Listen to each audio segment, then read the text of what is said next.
Hello student, good afternoon. और आज कि हम ओल्ड एनसीईआरटी सीरीज के अंतर्गत हिस्ट्री के क्लास 6 के हिस्ट्री का थर्ड लेसन आज मैं आप लोगों के लिए लेके हाजिर हूँ, जिसका टाइटल है वैदिक युग का जीवन। वैदिक युग का जीवन। तो एक बार फिर से आप सभी से मेरा एक अनुरोध है कि प्लीज़ इस वीडियो को पूरा अवश्य देखें, ताकि आपका पूरा का पूरा कॉन्सेप्ट क्लियर हो जाए। तो आइए शुरू करते हैं हम आज की ये वीडियो। आर्य बस्तियाँ। मोहनजोदड़ो और हड़प्पा की खोज होने तक ऐसी धारणा थी, यानी कि ऐसा माना जाता था कि भारतीय इतिहास और सभ्यता का आरंभ आर्यों के आगमन के साथ हुआ।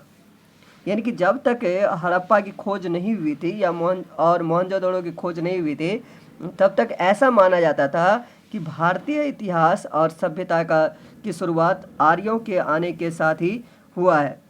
सिंधु सभ्यता के नगरों का तो पतन हुआ था। देखिए, सिंधु सभ्यता के नगरों का पतन हो गया था, लेकिन गांव में संस्कृति क्या थी? जीवित रही। ईसा पूर्व दूसरी सहस्राब्दी में, यानी कि ईसा मसीह के जन्म के से 1000 साल पहले, यानी 1000 साल से भी ज़्यादा समय पहले, दूसरी सहस्राब्दी में भारतीय उपमहाद्वीप में कई प्रकार की संस्कृतियां थी। इसका मतलब यह था कि देश के अलग अलग भागों में अलग अलग प्रकार के लोग बसे हुए थे।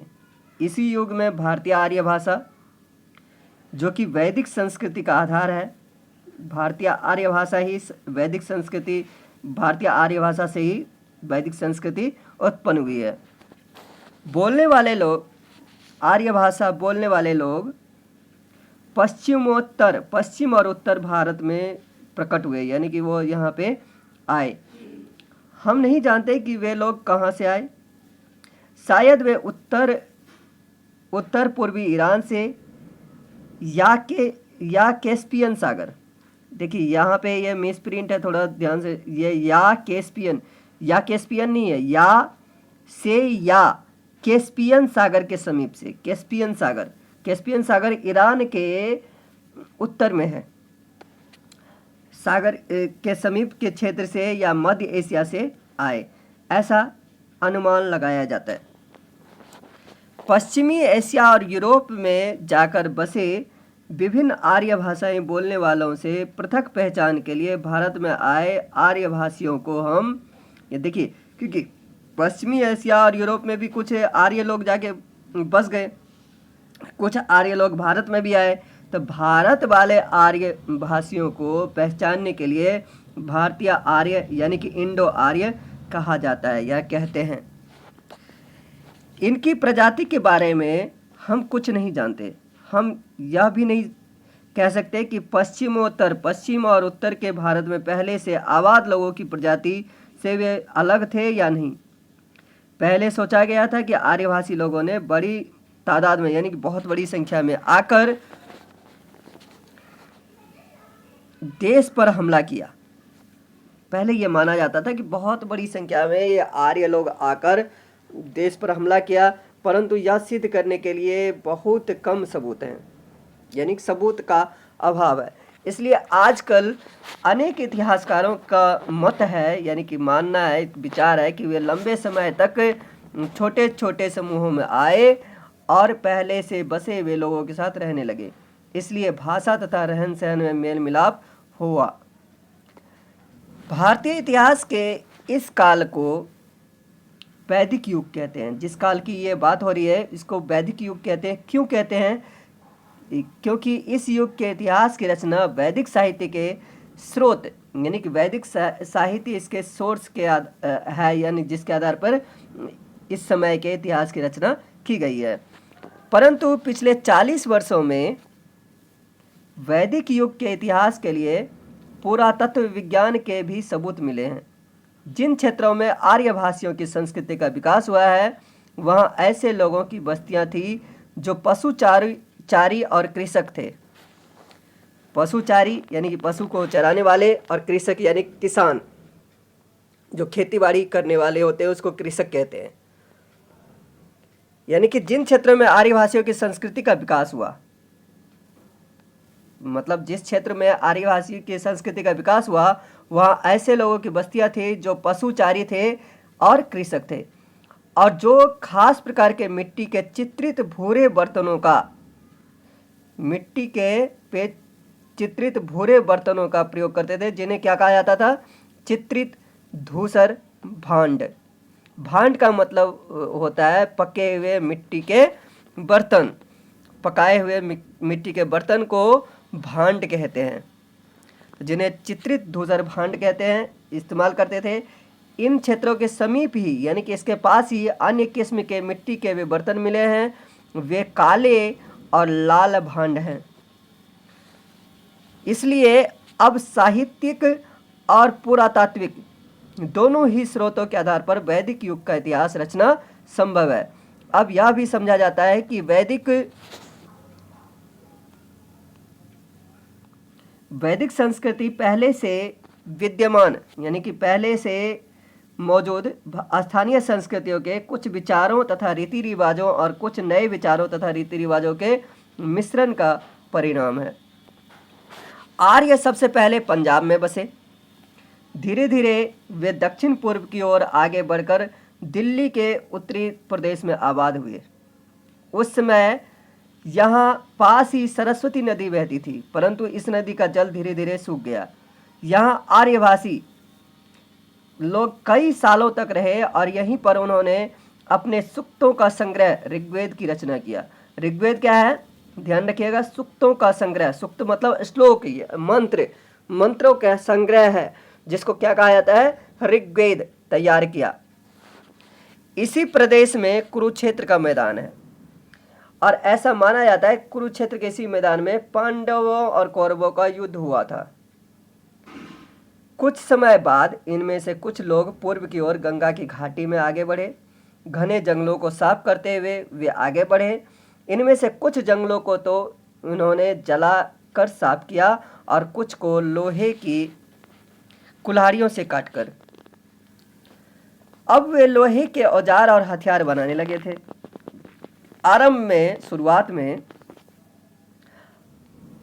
शुरुआत में आर्य पशुचारी यानी पशु चराने वाले खाना बदोश लोग थे। खाना बदोश, जैसे कि मैंने पहले चैप्टर में आपको बताया था कि खाना बदोश जो खाने के खोज में इधर से उधर भटकते रहते हैं भोजन की तलाश में, उन्हें खाना बदोश कहते थे। तो शुरुआत में ये जो आर्य थे वो पशु चराने वाले थे और खाना बदोश थे। इसका मतलब ये था कि ये वहीं पे अपने पशु को लेकर जाते थे जहाँ पे कि इनके लिए भोजन की इत्यादि की व्यवस्था हो, और फिर वहाँ पे अगर भोजन की व्यवस्था खत्म हो गई तो फिर वहाँ से दूसरी जगह चले जाते थे। वे पशुओं के बड़े बड़े झुंड पालते थे, यही उनकी जीविका यानी कि रोजी रोटी के साधन थे। वे एक जगह से दूसरी जगह जाते रहते थे। धीरे धीरे वे अस्थायी रूप से गांवों में बसने लगे और पूरी तरह किसान बन गए। चूंकि वे नगर जीवन से परिचित नहीं थे, अतः नगरों का उदय होने में कुछ सदियों का समय लगा। यानी कि कुछ सदी मतलब कुछ 100 वर्षों का समय लगा। सदी मतलब 100 वर्ष का समय। इसलिए आर्यों के आरंभिक निवास स्थान कहाँ है? गांव ही थे। हड़प्पा संस्कृति के लोगों के बारे में अधिकतर जानकारी हमें उनके निवास स्थलों की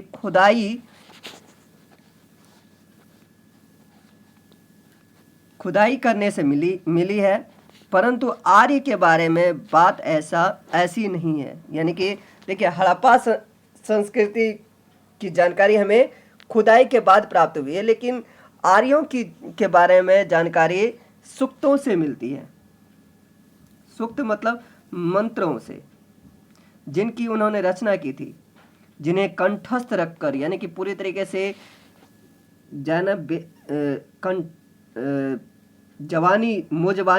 मुँह जवानी याद रखकर अनेक पीढ़ियों तक सुरक्षित रखने के बाद अंत में लिपिबद्ध यानी कि उनको लिखा गया।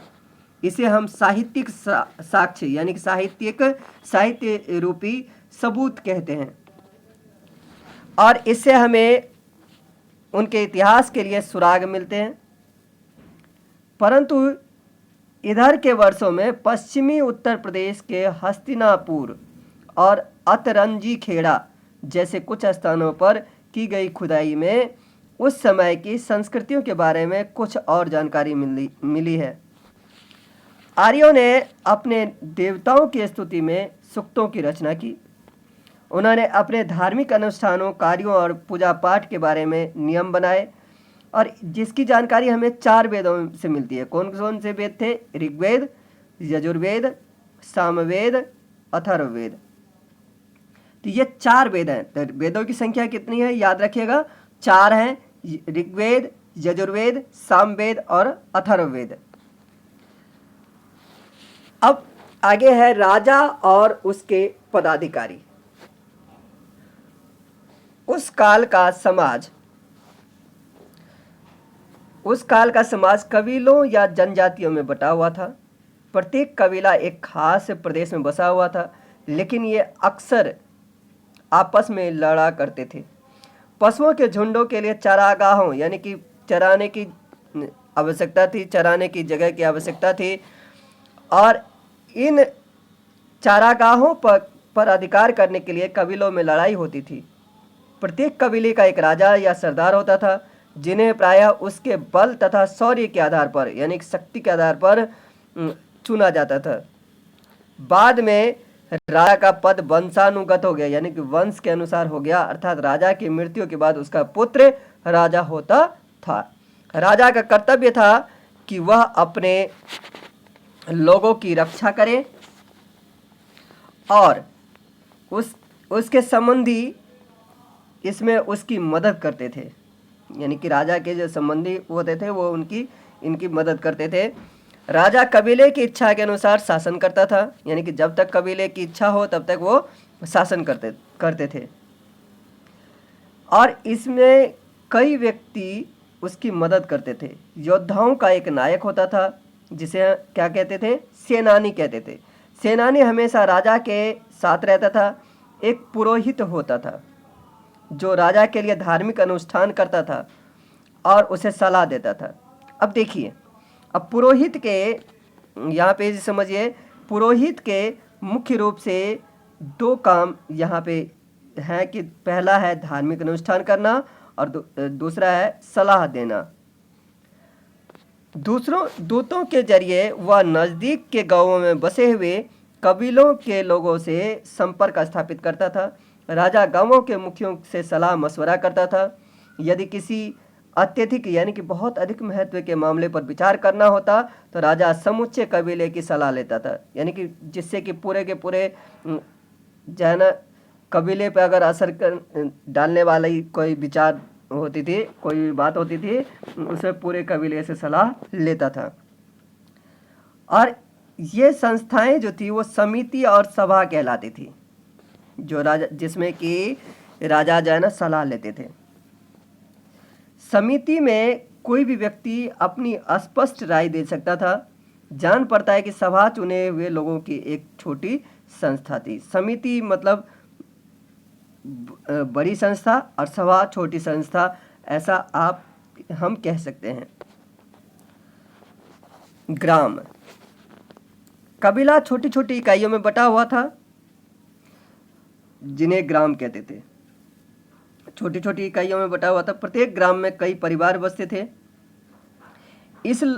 जब लोगों ने धीरे धीरे खाना बदोशी का जीवन छोड़ दिया और खेती करना शुरू किया तो गांव बड़े हो गए और एक कबीले के काफ़ी अधिक सदस्य एक गांव में रहने लगे। परिवारों का समूह कुल या 20 कहलाता था, यानी कि परिवार का जो समूह था वो कुल या 20 कहलाता था और कबीलों के लोगों को जन कहते थे। यानी कि कहने का मतलब है जन जो होता था वो कुल का सदस्य होता था, मतलब कुल का एक छोटा हिस्सा है और जन का हिस्सा है परिवार, और परिवार के बाद बना है ग्राम। तो गांव परिवारों में बटा हुआ था और एक परिवार के सभी सदस्य साथ साथ रहते थे। परिवार कैसा था? पितृ प्रधान, पितृ परिवार प्रधान का मतलब है कि परिवार का सबसे बुजुर्ग जो होता था वही वयोवृद्ध पुरुष ही जो कि दादा या पितामह होता था, परिवार का मुखिया होता था।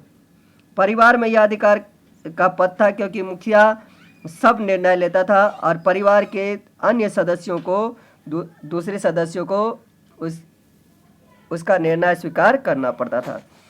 पुत्र अपनी पत्नी को घर लाने के बाद पिता के साथ ही रहता था, जैसा कि कबीलाई व्यवस्था पर आधारित समाजों में आमतौर पर होता है। स्त्रियों का आदर किया जाता था। लड़कों के साथ साथ कुछ लड़कियां भी पढ़ी होती थी। गांवों में खेतीहरों के अलावा यानी जो खेती करने वाले थे उसके अलावा और भी लोग बसते थे, जिसमें कारीगर और या शिल्पकार भी थे। किसी किसी गांव में किसी खास शिल्प का काम ज़्यादा होता था। उदाहरण के लिए जिन क्षेत्रों में बर्तन बनाने के लिए अच्छी मिट्टी मिलती थी वहाँ कुम्हार ज़्यादा थे। एक गांव में खपत से बचे हुए बर्तनों को पड़ोस के गांवों में भेज दिया जाता था। जहाँ बर्तनों की कमी होती थी वहाँ पे ये लोग भेज देते थे, यानी कि बेच देते थे। इस प्रकार चीज़ें एक गांव से दूसरे गांव भेजी जाने लगी और इस लेन देन के साथ व्यापार की शुरुआत हुई। परंतु यह सब कुछ अभी बहुत ही साधारण स्तर पर चल रहा था। गांवों में छप्पर वाली कच्ची झोपड़ियां होती थी जिनके चारों ओर एक बाड़ा रहता था और उसके बाहर खेत होते थे। खेतों में हल जोते जाते थे और कुओं या नालियों के पानी से उनकी सिंचाई की जाती थी। जौ की व्यापक रूप से खेती होती थी, यानी बहुत बड़े स्तर पर जौ की खेती होती थी और बाद में गेहूं तथा चावल की भी खेती होने लगी। इसके बाद आगे देखिए, एक अन्य जो आम पेशा था, आम पेशा मतलब जो जनरल था, ये शिकार करना। हाथियों, बारहसिंगों और सुअरों का शिकार किया जाता था। सांड और बैल हल में जोते जाते थे। पशुओं में गाय गौरवपूर्ण स्थान था। आज भी हम देखते हैं कि गायों की पूजा की जाती है। गाय का एक अपना एक गौरवपूर्ण स्थान है क्योंकि लोग अनेक चीज़ों के लिए गाय पर निर्भर थे। वास्तव यहाँ पे मिसप्रिंट है, वास्तव ऐसे लिखा जाता है। देखिए वास्तव में विशिष्ट अतिथियों के लिए गोमांस का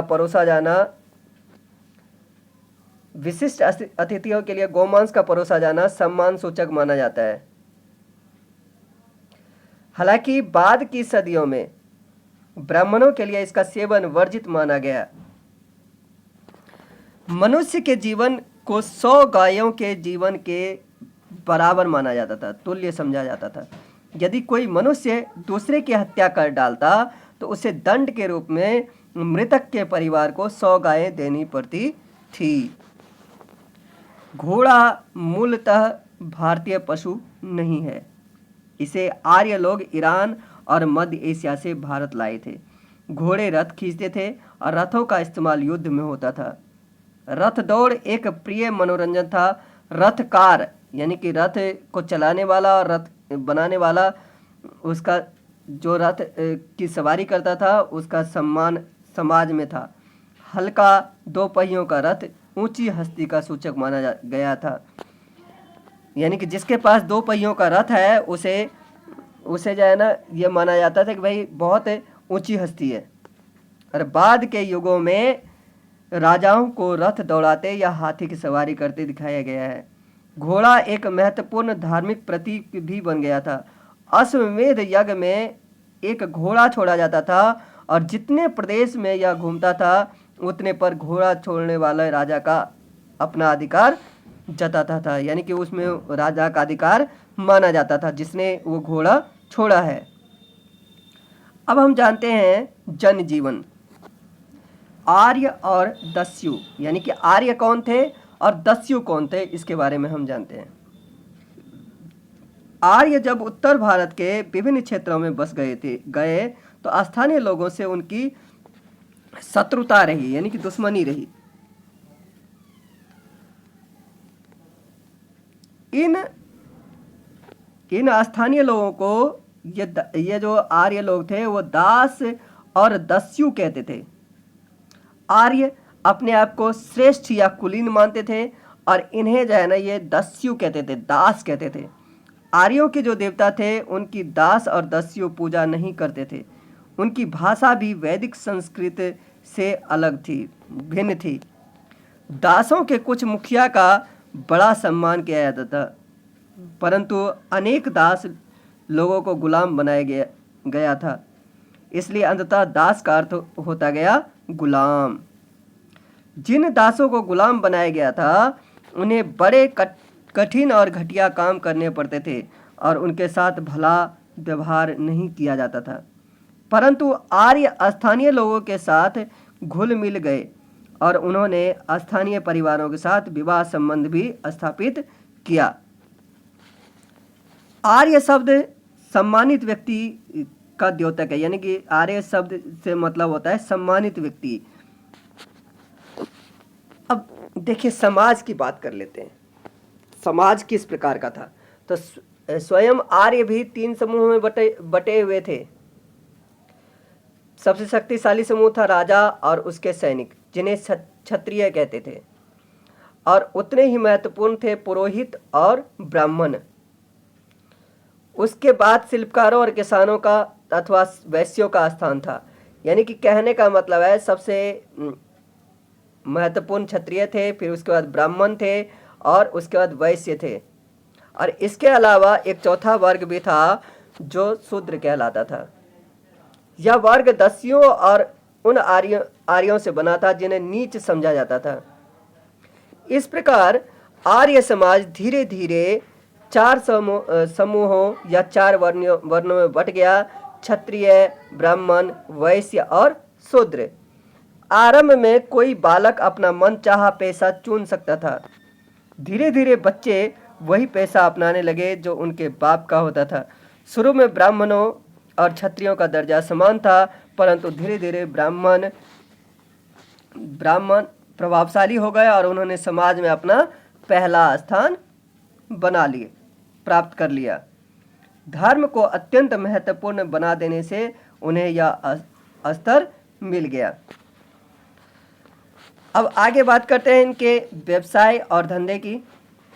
तो कृषि के तो करते ही करते थे, इसके अलावा ये पशुपालन, मछली मारना, धातु कर्म यानी धातु के विभिन्न औजार या बर्तन बनाना, बढ़ईगिरी यानी कि फर्नीचर इत्यादि तैयार करना, चमड़े का काम गांवों के सामान्य व्यवसाय थे।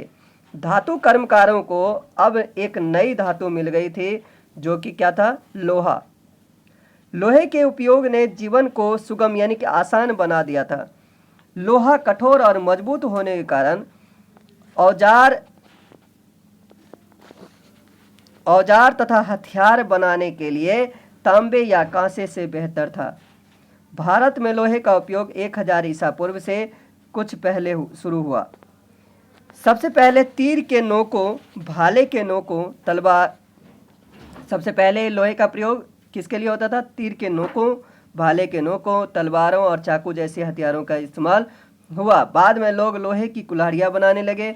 गंगा की घाटी के घने जंगलों को साफ करने के लिए इनका बड़ा उपयोग हुआ। अंत में हल के लिए लोहे के फाल भी बनाए गए। इससे इस क्षेत्र की भारी मिट्टी में खेती की उन्नति हुई।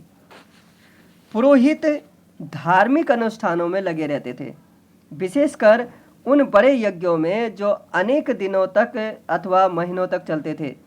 पुरोहित शिक्षक भी होते थे। बालक पुरोहितों के यहाँ रहते थे। पुरोहित उन्हें वेद मंत्रों का पठन करना सिखाते थे।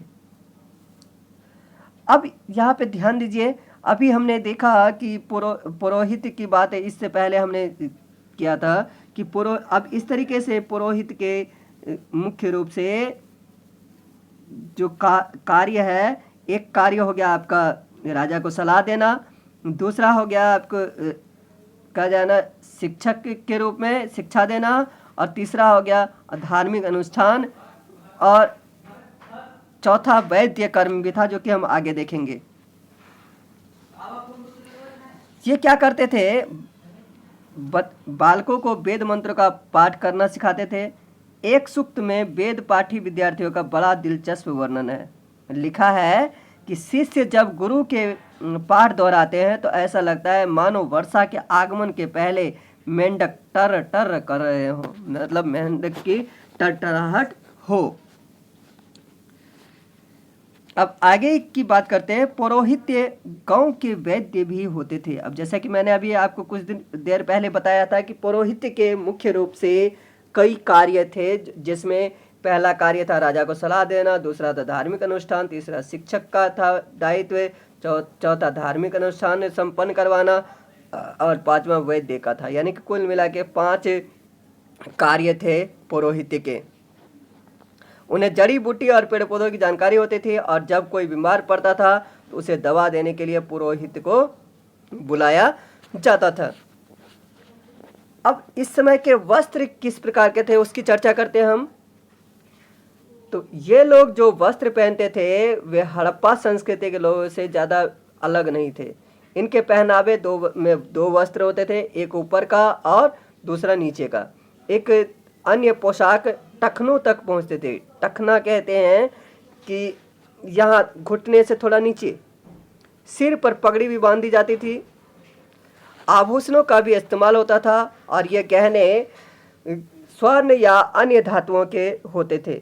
स्त्रियां अनेक किस्म की मणि मालाएं पहनती थी। अधिक धनी लोग सोने के जरी के कसीदे वाले वस्त्र पहनते थे। अब यहाँ के मनोरंजन के बारे में जानते हैं।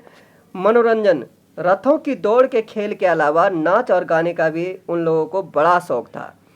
वे बांसुरी, एक प्रकार की वीणा और ढोल का प्रयोग करते थे, परंतु जान पड़ता है कि जुआ खेलना उसका सबसे प्रिय मनोरंजन था। अब आहार की बात करते हैं तो वे छक्कर यानी कि जी भरकर दूध पीते थे, खूब मक्खन और घी खाते थे। फल, सब्जियां, अन्य मांस भी खूब खाया जाता था। वे मधु और नशीला सुरा यानी कि जिसको आप कह सकते हो कि एक तरीके से शराब जैसे पेय भी पीते थे। एक और अति विशिष्ट पेय भी था जिसे सोम कहते थे, यानी कि ये बहुत ही खास तरह का पेय था, ड्रिंक था, और जो धार्मिक उत्सवों में पिया जाता था, क्योंकि इसे तैयार करना बड़ा ही कठिन था। अब आगे देखते हैं इसमें कि इनके धर्म की बात कर लेते हैं। आर्यों के अनेक देवता थे। सूर्य, नक्षत्र, वायु, चंद्र, पृथ्वी, आकाश, वृक्ष, नदियां, पर्वत आदि प्राकृतिक शक्तियां देवता बन गई। द्योह आकाश का देवता था। इंद्र वर्षा, तूफान और युद्ध का देवता था। सवित सूर्य के प्रेरक शक्ति का देवता था। अग्नि आग का देवता था। उषा प्रातः काल की देवी मानी जाती थी। देवताओं को मानव रूप समझा जाता था, परंतु वे अलौकिक और अति शक्तिशाली थे, इसलिए लोग उनसे डरते थे। यह समझा जाता था कि देवता स्त्री पुरुषों पर कृपा करते हैं, परंतु जब वे रुष्ट हो जाते हैं यानी कि जब क्रोधित हो जाते हैं, गुस्से में आ जाते हैं, तो उनका क्रोध भयानक होता है। तब उन्हें संतुष्ट करना होता है। इंद्र उनका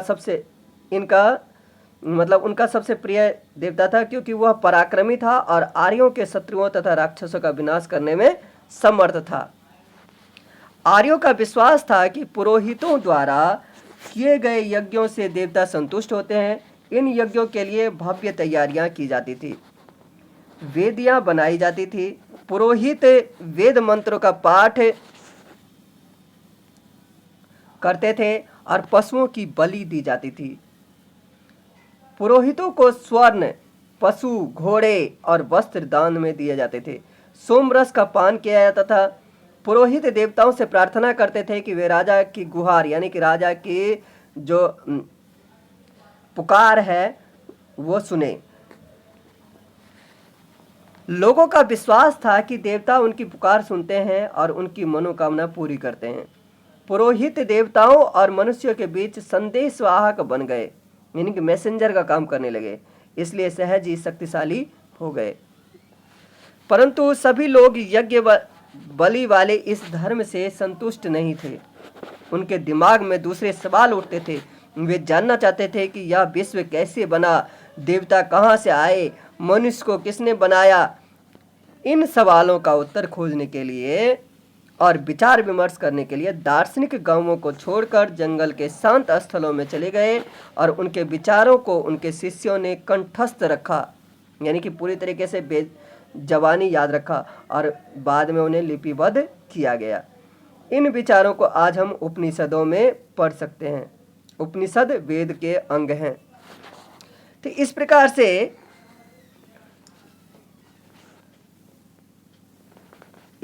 से हमने पढ़ा वैदिक युग का आरंभ इस वीडियो में। और अगली वीडियो में हम लोग चर्चा करेंगे भारत 600 ईसा पूर्व से 400 ईसा पूर्व तक, यानी कि अध्याय 4। तब तक के लिए बहुत बहुत आपका शुक्रिया, धन्यवाद। Have a good day.